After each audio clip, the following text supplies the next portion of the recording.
certains se créaient des masques pour cacher qu'ils allaient mal, parce qu'ils souffraient de trop et qu'ils ne voulaient pas le montrer. Aujourd'hui, ils n'ont plus besoin. Aujourd'hui, c'est beaucoup plus simple pour eux. Aujourd'hui, on nous oblige à les porter, ces masques. Aujourd'hui, nous sommes forcés de cacher nos expressions. Voir le sourire des autres, ça me rendait si heureuse, et j'aimais les aider quand je voyais que ça n'allait pas. Mais aujourd'hui, je ne vois plus.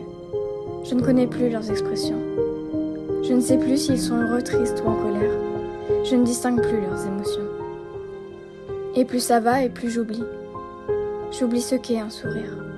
J'oublie ce que c'est que d'aider les autres. Mais les sourires, ils me faisaient vivre. Et même moi, je ne sais plus sourire. Je me suis entraînée encore et encore, mais je n'y parviens plus. Alors j'ai abandonné. La flamme que les sourires des autres animent en moi perd sa puissance. Et bientôt, elle s'éteindra complètement. Je la sens. Sa vie n'est plus bien longue, et moi je m'éteins avec elle. Et puis, cette flamme qui vivait et qui ravivait les flammes des autres, la flamme de l'amour et de l'espérance, la flamme de la transmission du bonheur et de la joie, elle s'éteint avec la flamme des sourires.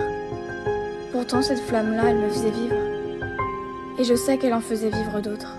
Je n'ai plus la force de lutter. Alors je reste là, allongée, et j'attends qu'on nous rende nos libertés. Mais si moi je n'arrive plus à lutter, alors dans quel état sont les personnes isolées? Ces personnes pour qui la vie est difficile, ces personnes pour qui le sourire des autres est vital. J'ose me plaindre, mais je ne suis sûrement pas celle qui souffre le plus. Alors je reprends mon courage à deux mains, et je vais voir ces personnes qui ont besoin d'une présence à leur côté.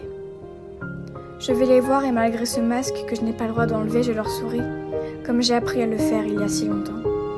Et en retour, ces personnes me sourient. Et ces personnes qui n'ont pas pu donner d'amour depuis longtemps m'en offrent à cœur ouvert. Alors je le saisis à mon tour, cet amour, et je vais le distribuer à chacune de ces personnes qui en ont besoin. Et je sens comme c'est bon de distribuer de l'amour et d'en recevoir. Je crois qu'il ne faut pas attendre d'en recevoir pour le distribuer, parce que c'est en offrant qu'à notre tour on en recevra. Et maintenant, malgré ce masque, que j'espère pouvoir jeter bientôt, je parcours le monde autant que possible pour distribuer des sourires et de l'amour.